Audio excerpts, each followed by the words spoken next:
Have you ever wondered why some people seem to live in an endless cycle of effort and stagnation, while others, with less wear and tear, advance almost naturally? This difference isn't in physical strength or luck. It's in the way each of them uses minds. Napoleon Hill, after decades of studying the world's most successful men, discovered a truth that few have the courage to accept. Effort alone doesn't create wealth. What creates wealth is directed thought, the mental vision that precedes the act. Most work as if life were an endurance race, believing that the more sweat they shed, the closer they will get to freedom. But Hill showed that money, progress, and achievement are born first in the mind and only later manifest in reality. The world is shaped by ideas or being transformed by hands. Imagine a man who wakes up every day before dawn, braves traffic, follows orders, returns home exhausted, falls asleep with a sense of accomplishment, only to repeat the same cycle the next day. Now imagine another man who also wakes up early but begins the day in silence,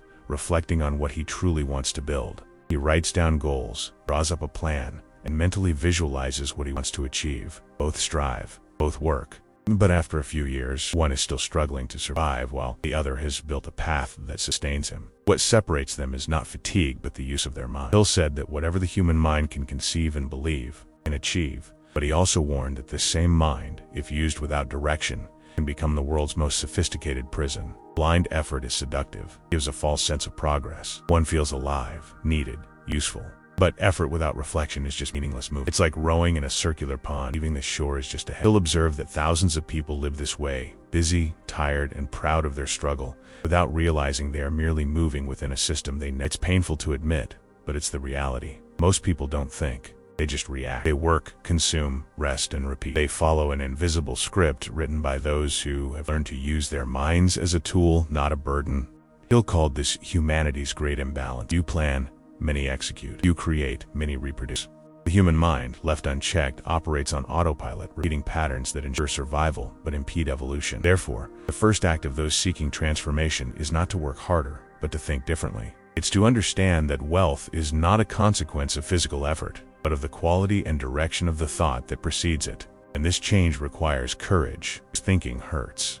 Really thinking forces us to face uncomfortable questions. What am I building with my time? Is my routine bringing me closer to or further from the life I want? What in me is trapped in the illusion that trying harder is the same as acting better? Napoleon Hill believed that every human being possesses an invisible workshop within the silent space where desires are shaped, ideas are tested, and the future begins to shape. But this workshop only functions under two conditions: purpose and clarity. Without purpose, effort is dissipated. Without clarity, energy is fragmented. Hill didn't preach empty optimism or magical thinking. He spoke of mental discipline, of directing the imagination toward what is constructive, of acting consciously toward the destiny one wishes to create. According to him, those who do not master their own mind will inevitably be dominated by external circumstances. How many times have you felt like you're giving your all and yet still seem to be spinning your wheel? This is the trap of effort without. Hill saw it as the silent cause of human frustration. He said there are two ways to live: reacting or creating. Those who react fight the flow. Those who create use it to their advantage. One swims against the current, the other learns to. Hill understood that true wealth is not measured by accumulated money, but by the mental freedom to choose the direction of one's life. And this freedom begins with disciplined thinking, a defined purpose, and an unshakable belief that you are capable of shaping your reality. He didn't romanticize hard work. On the contrary, he warned that hard work can become an addiction, a disguised form of escape. It's easier to stay busy than to stop and think. Silence intimidates. Questions bother. Pausing reveals truths that movement hides. But it is in this silence that creative. Hill saw thought as a spiritual force, a living energy that attracts its counterpart. When the mind is trained to hold a clear, positive image of a goal, reality begins to reorganize itself around that. It's not magic, it's focus. It's the natural law of concentration. What you hold mentally tends to manifest physically. That's why Hill asserted that effort is only the visible reflection of an invisible decision. Everything begins in the mind. That's where it also ends. Most people try to reverse the order, seeking results without having generated the mental plan to sustain them. They want to reap without having sown the right kind of thought, like trying to light a light bulb with power. Effort is the wire. The idea is the electric current. Without it, nothing happened. Hill saw the human mind as the greatest resource in the universe, an old mind that few exploit because they prefer the comfort of repetition to the risk of creation. He said that thinking, hardest work, and perhaps that's why so few do it. The secret lies in understanding that thinking isn't imagining, It's directing. It's uniting emotion and reason into a single convergence. Hill called this organized thinking. Imagination creates the image. Faith sustains it. Action realizes it. The balance of these three forces is what transforms the ordinary into the extraordinary. He observed that in all the great builders he studied, from Henry Ford to Thomas Edison, there was a common thread.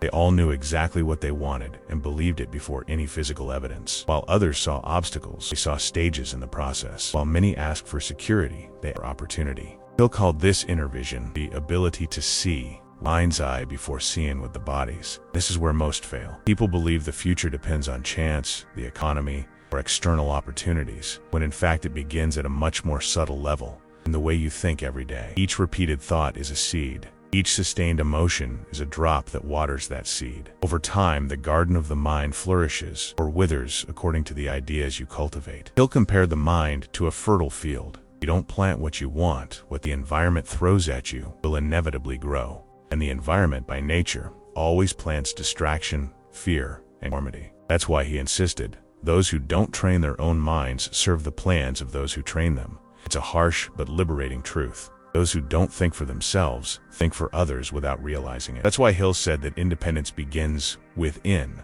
when you consciously choose what will occupy your attention. True power isn't in having time, money, or connections. It's in having conscience. Consciousness arises from directed thought. When you decide to stop reacting and start thinking for yourself, the world around you changes color. Opportunities that previously went unnoticed begin to appear. People who previously seemed distant begin to approach. The right ideas arrive because the mind is finely tuned in. Napoleon Hill saw the human being as a spiritual antenna, transmitter, and receiver of mental vibrations. A mind trapped in fear transmits scarcity and receives more of the same frequency. A mind occupied with goals, solutions, and purposes transmits progress and receives paths. What you think is what you summon. What you feel is what you strengthen. This is the basis of the philosophy Hill called the science of prosperous thinking. It doesn't promise miracles, but it offers something even more powerful: control of one's own core. And perhaps this is the most urgent message Hill left us. You are not hostage to effort, chance, or circumstance. You are hostage only to the thoughts you choose to hold. Effort is important, but it is the thought that directs it that determines whether it will be liberating or futile. Working hard is noble. Working consciously is fine. It is this transition from brute force to mental intelligence that marks the beginning of true human ascension. But before you run, stop. Before you act, think. Before you struggle, plan. Because the universe responds not to haste, clarity. Hill reminds us that the human mind is the workshop all plans are shaped before they are transformed into reality. Your life, at this very moment, is the result of what you've thought over the past few years.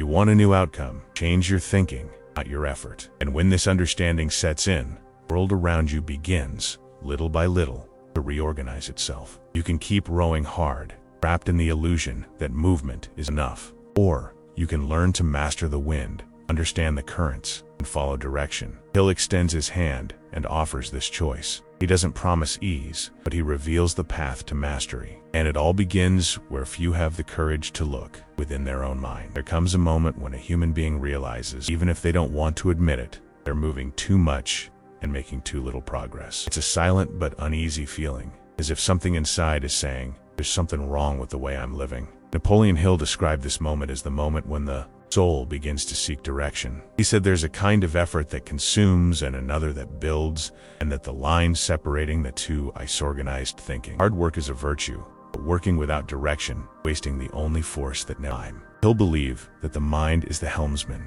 and the body is boat. When the helmsman sleeps, the boat drifts, no matter how vigorously the oars hold. Imagine someone who has worked at a company for 10 years. They arrive early, meet their deadlines, and are never out. They are recognized as dedicated, tired, stressed, and constantly feel like something is missing. Meanwhile, a colleague, less busy, seems to be flowing. They have time to study, improve themselves, pursue new projects, and, almost imperceptibly, they are moving up. The former feels unfairly treated. I work so hard, why don't I get the same? Hill would answer without hesitation, because you confused movement with direction. He taught that the world doesn't reward sweat. It rewards ...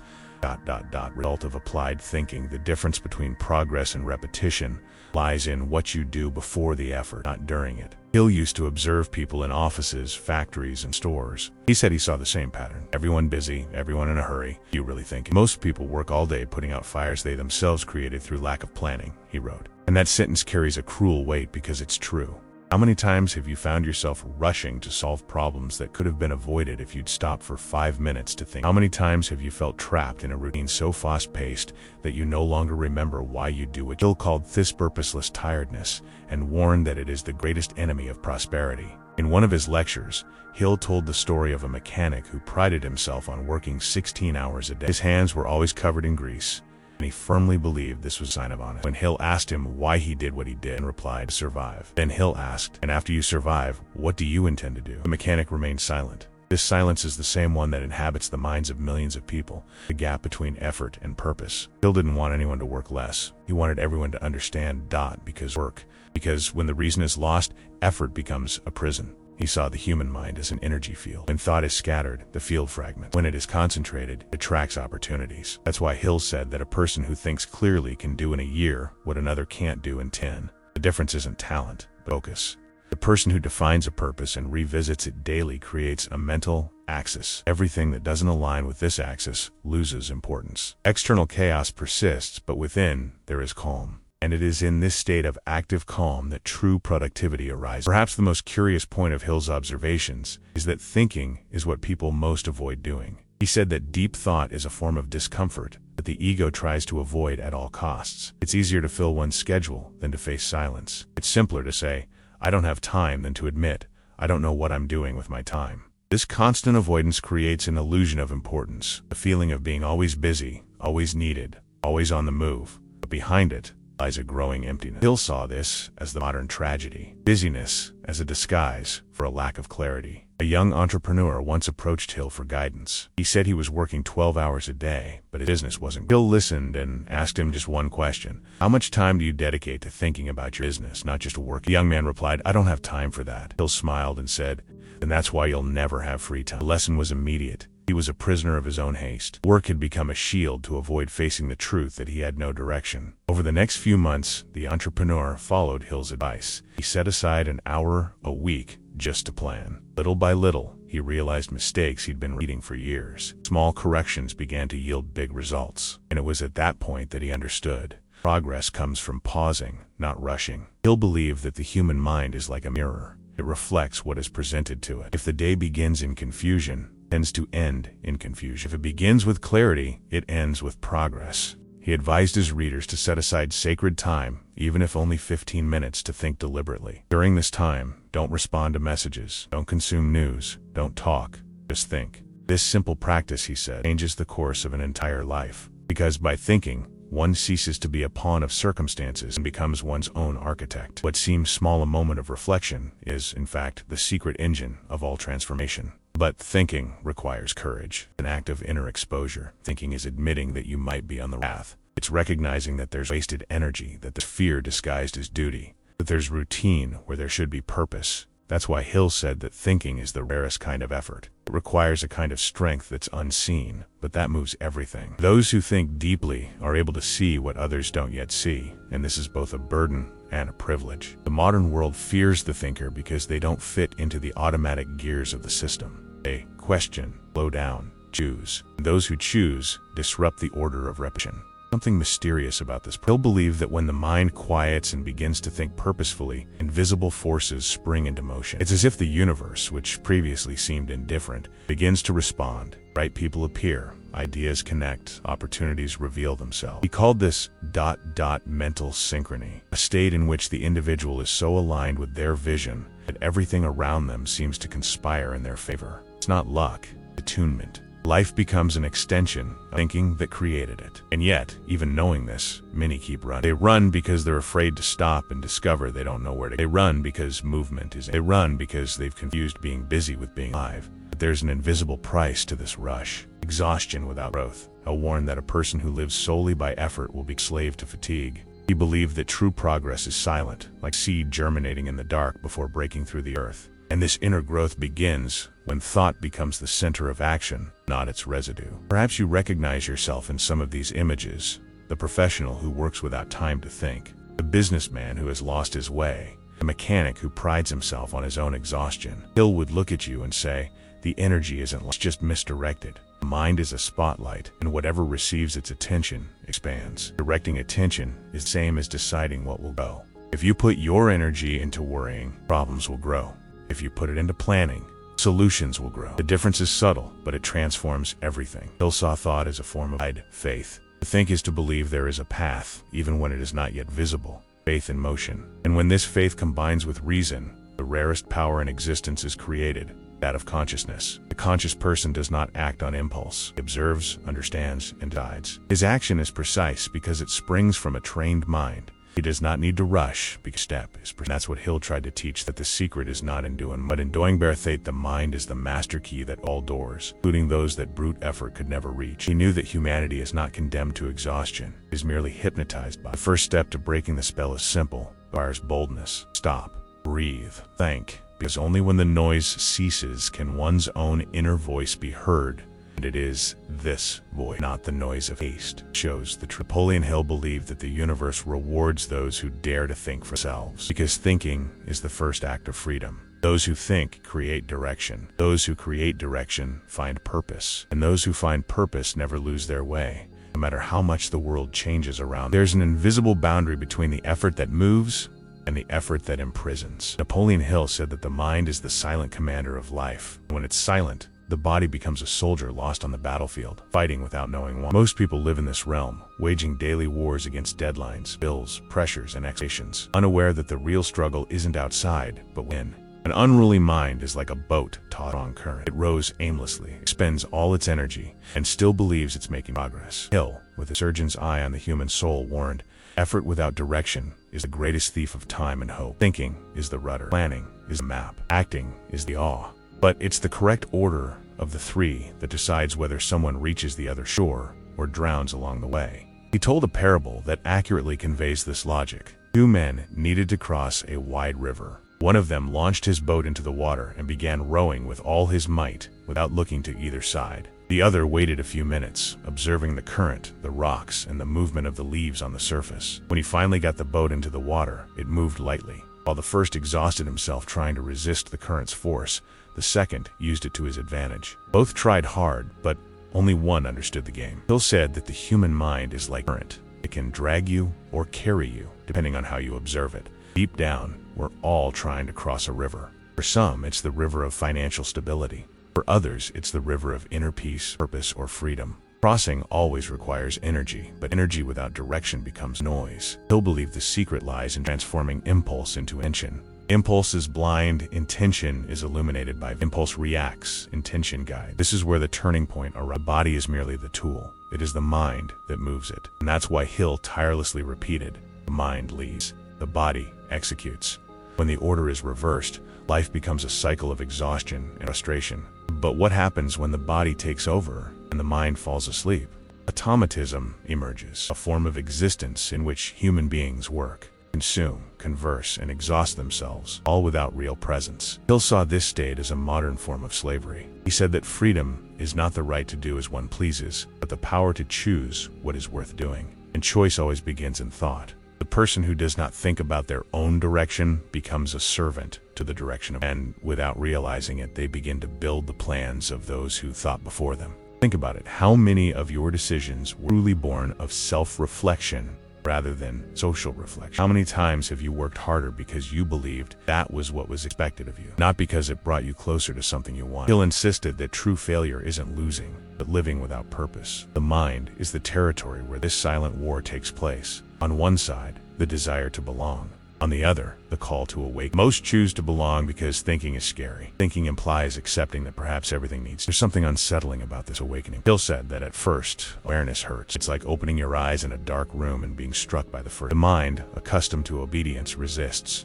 Tries to convince you that it's dangerous to stop, dangerous to question, dangerous to dream. And it's in that moment of doubt that the temptation arises to turn to the old rhythm, comfort of rushing. But if you resist for a few moments, something changes. The current no longer seems like an enemy. The inner noise quiets. You begin to realize that thinking isn't paralyzing. Planning isn't postponing. It's preparing for the right leap. What if, for a moment, you could consider how much energy is wasted that don't? He'll believe that if people dedicated just 10% of the time they spend reacting to planning, they could double their results. He saw the mind as a power plant and said that thought is the transformer that sets the tension of effort. Weak thought generates fatigue. strong thought generates creation. The difference lies in where one places one's consciousness. The body can carry stones for hours. The mind in seconds can build a bridge. With each new observation, Hill seemed to see the same pattern. People pride themselves on visible effort and despise the invisible. They admire sweat, but distrust pause. They call the act of thinking laziness, the act of repetition virtue. And that is precisely why the world is governed by a minority. Those who have understood the value of mental stillness. Blind action generates noise. Thoughtful action generates impact. He said that the person who plans a minute before acting saves hours of misdirected work. Strategy is the shortest path between desire and result. But thought requires something few possess: silence. Silence is the creator's laboratory. It is in it that ideas take shape, chaos is reorganized, and meaning reappears. He'll believe that life's best decisions are never made amidst, but in the intervals between one noise and the next. This interval is increasingly rare. The modern world is a factory of distractions. Every ringtone, notification, or irrelevant conversation steals time to think. Time to think is time to. Thus, modern man runs the risk of living too long and reflecting too little, of accumulating tasks, losing direction. When was the last time you sat in silence just to think? Without music, without a cell phone, When was the last time you honestly asked yourself if the path you're on still makes sense? Hill said that the human mind, when left silent, speaks, reveals patterns, shows flaws, brings ideas. But if constantly interrupted, the sleeping mind is dangerous. It accepts anything. It accepts purposeless work, unfair condition, and life is mere survival. And when this happens, the soul contracts, the body continues, but the spirit shuts down. Hill didn't want anyone to become an isolated thinker, but rather a strategist of. He believed that every human being has the capacity to become the engineer of their own. Thinking isn't escaping the world, it's paving the way to transform it. And every transformation begins with a simple gesture, looking within and rearranging the pieces. Thinking is designing, and designing is the first act. The truth is, there's nothing more powerful than an awakened mind. Sees invisible connections, perceives opportunities where others see problems, finds roots where others see walls. Hill said that the thinking man becomes inevitable, as where there is clarity, there is magnetism. People, ideas, and resources naturally gravitate toward those who know where they're going. The world seems to make room for those with direction. What if the life you live today were merely a reflection of the quality of your thoughts over the past few years? What if, by changing the way you think, you could silently alter the course of everything? Hill believed this to be the greatest of all laws. You become what you continually think about. There are no exceptions. The body follows the script the mind writes. With every decision, conscious or not, you choose the next chapter of your story. Ultimately, Hill didn't just want to teach about wealth, but about lucidity. He saw prosperity as a mental state before it was material. Money is merely the echo of the right thought repeated enough times. The mind is the mold. The world is the plaster. Whoever masters the mold, masters the form. And when this understanding takes hold, effort changes in nature. Work ceases to be punishment and becomes an expression of vision. The body once again serves the mind. Mind once again serves the purpose. It is at this point that the crossing is complete. The river remains the same, the waters still flow, the rocks are still there, but the rower has changed. He no longer fights the current, he uses it. The fatigue now is different. It is that of one who builds, not one who wastes. Hill smiles silently. He knows that the awakened mind never sleeps again. Because once you learn to think purposefully, the world never seems the same again. Napoleon Hill said that life follows invisible laws, and that ignoring them is like trying to plant corn, expecting to harvest roses. He believed that success is not a one-off event, but the inevitable result of a precise mental sequence: idea, plan, execution, and repetition. Each stage is a link. If one is broken, the entire cycle falls apart. This simple formula seems obvious, precisely what most people ignore. He'll observe that almost everyone stops at the first stage. People dream, talk about what they would do if they had time or if they had money, but they rarely write down what they think. And without the act of putting it on paper, the dream remains just a passing visitor to the mind. In one of his lectures, Hill recounted how he was once approached by a young man who claimed to have a revolutionary idea to transform the automotive industry. He spoke enthusiastically, describing innovations, concepts, and technical details. Hill listened attentively, and when the young man finished, he asked, "All this written down?" The young man replied, "Not yet, but it's all very clear in my head." Hill smiled and said, "Then, in fact, it doesn't exist. Because as long as something lives only in thought, it's only a wish." The act of writing is the first contract between you and reality. The young man didn't fully understand at the time, but years later, now a successful executive. He confessed that this sentence changed his life. He realized that the world wasn't lacking ideas, it was lacking commitment to them. Hill said that thought is like vapor, invisible and tangible. Only when it condenses into words, plans, strategies, does it begin to acquire practical power. This is where the second stage, plan, emerges. Most believe that planning is a way to postpone action, but Hill saw the opposite. The plan is the bridge between the invisible and the concrete. He warned that the perfect plan does not exist, but the written plan is the only one that evolves. Without a plan, effort is noise. With a plan, effort becomes construction. In his studies, Hill discovered something that contradicted conventional wisdom. The most successful people don't wait for the right moment they create the moment. Henry Ford, for example, didn't wait to have a complete factory to produce his first automobile. He began in a makeshift workshop with used parts and a scribbled plan. Thomas Edison failed more than 1,000 times before lighting the light, but with each attempt, there was a plan, a record of what worked and what didn't. Hill saw these men as scientists of their own destiny, guided by faith in their own minds and disciplined to repeat what worked until the result became inevitable. That last word, inevitable, was one of Hill's favorites. He believed that success ceases to be a matter of luck when the mental cycle is respected. The idea ignites, the plan structures, execution solidifies, and repetition solidifies. When this process is repeated enough, success ceases to be a possibility, consequence. He said that the man who does a thing well once gets it right. The man who does it 10 times masters it, and the man who does it 1,000 times makes it an art. The power of repetition is what most distinguishes the thinker from the improviser. Society, accustomed to haste, values the new and despises the constant. But Hill saw constancy as a form of wisdom. He believed that the universe rewards intelligent persistence, not blind effort, but the conscious act of repeating what works, improving what fails, and eliminating what doesn't add value. He said that genius is not the one who creates something extraordinary once, but the one who builds a system that produces the extraordinary every day. There's a little-known story about Hill that illustrates this philosophy. During the Great Depression, he was invited to mentor a group of bankrupt entrepreneurs. They were discouraged, without resources, without hope. Hill asked each of them to write down a single business idea, whatever it might be, but with one caveat. It had to be an idea that started with their current means, without relying on loans or third parties. Of the 20 present, only 3 came up with anything concrete. Hill chose one of them, a man who sold fruits, and challenged him to come up with an expansion plan. The man was surprised. "I only have one small stand," Hill replied. Then plan 3. In less than a year, that vendor had tripled his revenue. Not because he brought in outside money, but because he repeated what he already knew how to do, with method and scale. The secret was in the mind, not in economics. This story reflects one of the laws Hill emphasized most. Human mind only recognizes limits it creates.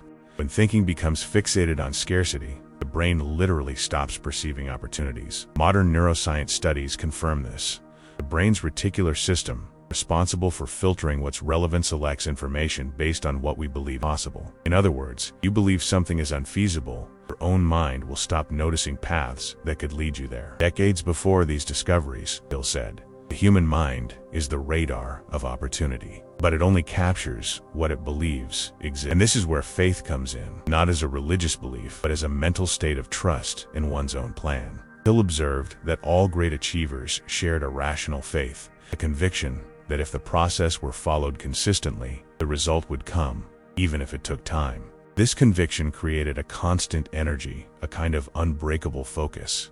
He called it the persistent power of belief. And indeed, human history confirms this. The great builders are not those who got it right the first time, but those who kept tweaking when others. Hill also knew that repetition without awareness could become. He warned that repeating a mistake is as easy as repeating a success, and that therefore thought must remain vigilant. Wise repetition means observing each cycle, extracting lessons, and starting over with refinement. He said that repetition is the mother of mastery, but discernment is the father. Without discernment, persistence becomes stubbornness. Without repetition, discernment is lost in oblivion. The two must go hand in hand. A curiosity rarely mentioned in Hill's books is that he kept a notebook where he recorded his own failures, not as a form of self-punishment, but as a personal laboratory. On each page, he noted the decision, context, and the outcome. He revisited these records periodically to identify patterns. He believed that the human mind repeats what it doesn't understand. If you don't understand a mistake, you're doomed to repeat it in other forms. Understanding it is the only way to transform it into wisdom. Hill also observed something intriguing. People fear the cycle. They want success, but they don't want repetition. They desire results, but they shy away from the process. He said that patience is the filter of great destinies, and that each repetition is a form of invisible refinement. The modern world tries to skip steps, but the laws of the mind remain the same. No mind becomes rich until it becomes disciplined. No idea becomes a system until it endures the frustration of repetition. In his diary, Hill wrote a phrase that was only discovered after his death. Freedom is a system repeated and becomes natural. This phrase sums it all up. Free mind is one that masters its own process. It is not a prisoner of haste or doubt. It understands that each execution is a seed, and each repetition is a future harvest. Time, for this mind, ceases to be an enemy and becomes an ally. Perhaps the most revolutionary aspect of Hill's thinking is his belief in simplicity. He said that life-changing principles are too simple for most people to take seriously. Idea, plan, execution, repetition are words that hold the power to rewrite an entire destiny. Yet the human mind tends to seek complexity, as if the value lay in mystery, not application. Hill laughed at this. He said that the mind seeks mystery to avoid discipline. The secret is always before us, but we rarely want to look at it because it demands commitment. By understanding this sequence and consciously applying it, something changes subtly and profoundly. Life ceases to seem like a series of accidents and begins to have rhythm. Seemed like luck begins to eat itself. Seemed like coincidence becomes a pattern. Hill saw in this the true miracle of the human mind, the ability to transform a simple idea into something that perpetuates itself. And when this state is achieved, the person no longer needs to chase success. They become the center of attraction themselves. What was effort becomes flow. What was desire becomes result. And what was once an ordinary life becomes a legacy. Napoleon Hill believed that there comes a time when human beings must choose between continuing to sell their time or beginning to build something that works for them. It is at this point that effort ceases to mean progress and becomes imprisonment. He observed that most people live trading hours for survival, convinced that hard work is the only path to stability. But Hill saw the truth behind this illusion. While time is finite, the mind is infinite. Those who invest only the strength of the body exhaust themselves. Those who invest the strength of the mind create something that continues to exist even in silence. The body needs rest, the idea does not. Hill once told the story of two men who sold the same product. The first woke up early, personally went door to door, and spent the entire day trying to convince customers. He worked hard, but only got paid when he was present. The second, less rushed, began recording orders, created a small brochure, and organized deliveries within a few months, his work multiplied. The effort was the same, but the second had built a system. Hill said that the world rewards those who build bridges, not those who simply cross rivers. The first work ended at the end of the day. The seconds began to pay off even while he was sleeping. This was the difference between the worker and the creator. The worker trades time for money. The creator trades intelligence for freedom. Hill saw this transition as the greatest leap in consciousness anyone can make. He believed that true success begins when an individual understands that their value lies not in the hours they put in, but in the solutions they deliver. While many pride themselves on always being busy, those who think build structures that run on their own. Product, a method, a book, a machine, a course, system, anything that generates continuous results without relying on constant presence. But making this transition requires courage. We must abandon the belief that security comes from linear effort. Hill called this the honest worker's prison, a cycle of those who work hard but never progress, because all their time is consumed by survival. He said that freedom only arises when time begins to work in your favor. Every minute spent building something that repeats itself is a minute multiplied. Every day spent merely reacting is a day wasted. The choice is simple, but profound. Either you build systems, or you end up being part of someone else's system. Transformation never starts big. Hill warned that people fail because they try to reap before they sow. He recommended starting small with what a teacher can transform their classes into an online course. A salesperson can create a digital catalog and automate customer contact. A craftsperson can document a process, train others, and create room for growth. The secret lies in organizing knowledge and making it replicable. It is this replication that creates wealth. He said, anything you can teach can multiply without you. This is the essence of an asset, something that generates value while you live, rest, or dream. But Hill also knew that this process is not without fear. There is an inevitable moment of doubt, that instant when you realize you can't continue the same way. Still don't know if the new path will work. He called this the valley of uncertainty, the point where faith is tested, and that's precisely where most people give up. The fear of losing control is the last obstacle between the worker and the creator. It's the same fear that makes someone row against the current, when all they could do was let go of the awe and learn to harness the wind. Hill believed that when the plan is clear and the purpose is true, the universe conspires in favor of persistence. Opportunities appear, but only for those ready to recognize them. One of Hill's most memorable stories is that of a man who worked for years digging a mine for gold. After so much effort and no results, he gave up and sold the equipment for a low price. The new buyer hired an engineer to assess the site.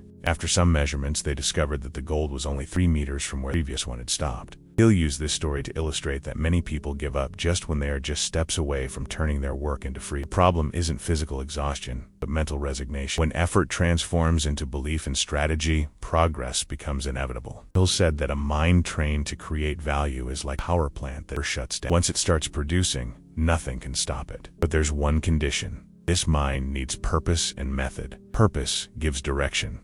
Method gives structure. Without either, the creator returns to being just an overworked worker. That's why he insisted that organized knowledge is worth more than wasted talent. Talent without structure dies in oblivion, but a well-systematized idea spans generations. He believed that true wealth is not money, every time it buys. Money is merely the tool that frees the mind to think more, create more, serve better. Freedom, according to Hill, is the state in which a human being ceases to be a pawn, becomes the architect of their own destiny. To achieve this, it is necessary to break the silent pact with conformity, accept the discomfort of change. Change is not the enemy. It is an invitation to evolution. In one of his most powerful quotes, Hill stated, "Work today so that your work will continue to yield even when you stop." This is the essence of the creative life, building something that transcends physical effort. He saw each intelligent action as a seed of perpetuation.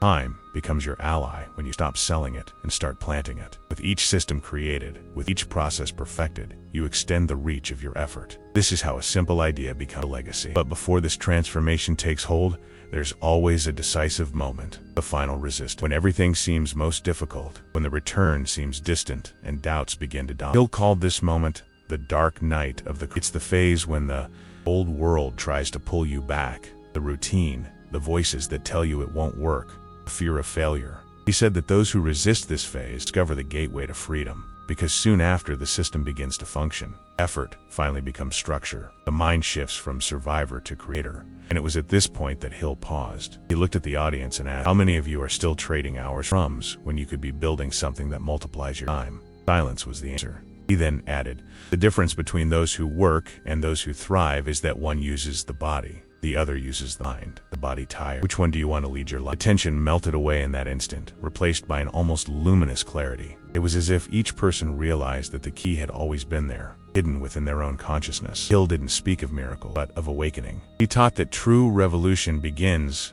when you understand that you don't need to work anymore. You need to work better, because freedom is not a prize, it's a construction. And deep down, that's what he wanted everyone to understand. The greatest asset of all is the mind. It is the tool, the engine, and the destiny. Those who learn to use it not only change their lives, they change the very concept of living. Napoleon Hill used to say that the greatest miracle of life is the human ability to reinvent themselves through thought. No condition is definitive as long as someone is willing to think differently. Work, time, money, limitations, everything changes when we believe that true power lies not in accumulating things, but in understanding how to create value with what one already has. From the moment one awakens to this, the world around one silently reorganizes. What once seemed closed opens up.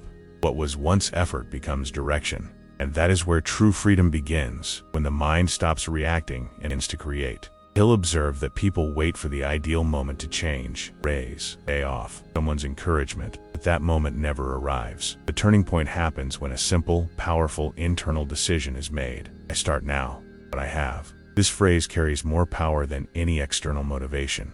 It's a declaration of independence of consciousness. He said that the difference between those who transform their lives and those who only dream about it lies in a decision made in a few seconds. Thinking is the first act. Acting is the second. Repeating is the third. This triad, when practiced consistently, completely alters a person's destiny. Think about how many times you've postponed something out of fear, doubt, or a belief you weren't ready. Hill saw this as the greatest enemy of progress, the belief that preparation comes before action. He taught that action creates preparation. You learn by doing, adjust by walking, and grow by making mistakes. The important thing is to begin. One step, however small, is worth more than 1,000 intentions. The world doesn't change with ideas that remain trapped in the mind, but with ideas that take shape. Every movement, however uncertain, creates new, invisible paths that only appear to those who. He also warned that thinking positively without taking action is a subtle form of deception. Thought is the seed, but it needs the soil of practice to flourish. That's why Hill encouraged everyone to build a daily ritual of mindful thinking. 15 minutes a day, simply to reflect, adjust focus, and align actions with purpose. It may seem like little, enough to reorganize the direction of life. It's in this time that mental chaos dissipates, clarity emerges. The mind, when well trained, becomes a precision instrument. It shows what's worth the effort and what should be left behind. And when this clarity sets in, what once seemed impossible becomes just a matter of time. Distance. Hill saw self-mastery as the greatest of all possessions. He believed that the person who controls their thoughts controls their own destiny. Circumstances may change, people may doubt, but a disciplined mind remains unshakable. This is the essence of the freedom he preached. Not a freedom to do whatever one wants, but to not be a slave to automatic reactions, fear, haste, or the influence of others. The truly free human being is one who thinks for themselves and acts with intention. This is the most valuable inheritance anyone can earn. But Hill also knew that thinking and acting with purpose isn't easy. The mind resists, the body seeks comfort, the world distracts. And that's why he said that success is, above all, a spiritual struggle. Not against others, but against the part of us that insists on remaining the same. Overcoming obstacles begins when we understand that change hurts, but remaining stagnant hurts more. All growth requires navigating the territory of discomfort, the period when the old version of ourselves begins to crumble and the new isn't yet ready. It's in this interval that many give up, but it's also where transformation happens. The gold of the soul is forged in resisting giving up. There's a curious point Hill repeated in his lectures. The world belongs to those who learn to think a little more than the rest. He wasn't talking about genius, but about consciousness. The difference between the ordinary and the extraordinary isn't luck, but the level of attention with which they manage. While most live on autopilot or chance, a few deliberately choose what to think, what to feel, and what to do. These few end up guiding the world, and anyone can become part of this group if they have the courage to take responsibility for their thoughts. That's why Hill proposed a simple and revolutionary exercise every day. Before starting your routine, ask yourself 3 questions. What am I creating today? What can I eliminate that no longer serves me? And what can I repeat that will bring me closer to my purpose? These questions reprogram the brain to seek meaning, and meaning is the fuel for action. When you know why you do something, energy emerges, focus is sustained, and life gains rhythm. It's not magic, it's coherence. The universe responds to those who act in tune with their thoughts. He said that disorganized minds fail not for lack of talent, but for lack of clarity. A clear mind is magnetic. It attracts resources, ideas, people, and favorable circumstances. Hill believed that everything in the universe is attracted by frequency. Thought is the highest frequency there is. If you hold firm to a vision, the world begins to respond to that vibration. Not immediately, but gradually and precisely.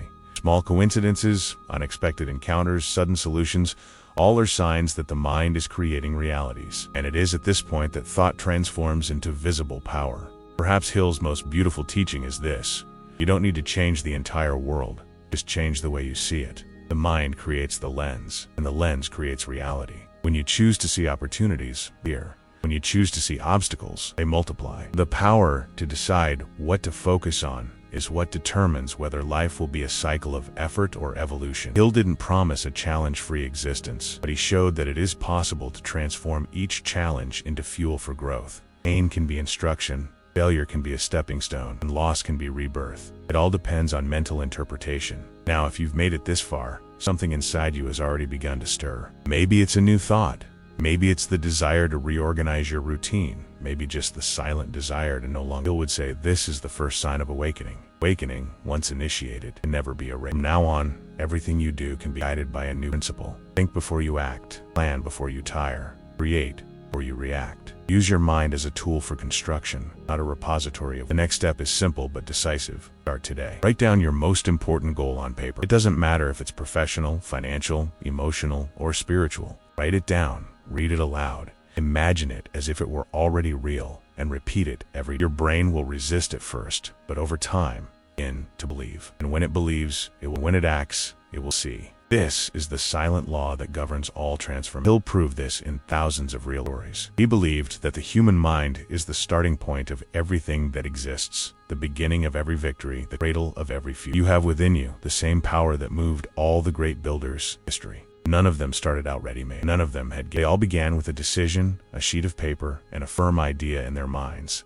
Do the same. The freedom Hill described is not a gift, but a path accessible to anyone willing to. Time is now. Not tomorrow, not when there's time. Now. If this content awakened something in you, made you reflect, or brought you new understanding, leave a comment, even if it's just a word or a symbol, because it's your way of saying to the universe, I'm ready to act. If you want to continue this journey of transformation, subscribe to the channel. Here, each new video is a seed of clarity, purpose, and power. Hill said that the mind that opens to a new idea never returns to its original. May this be the idea that expands yours.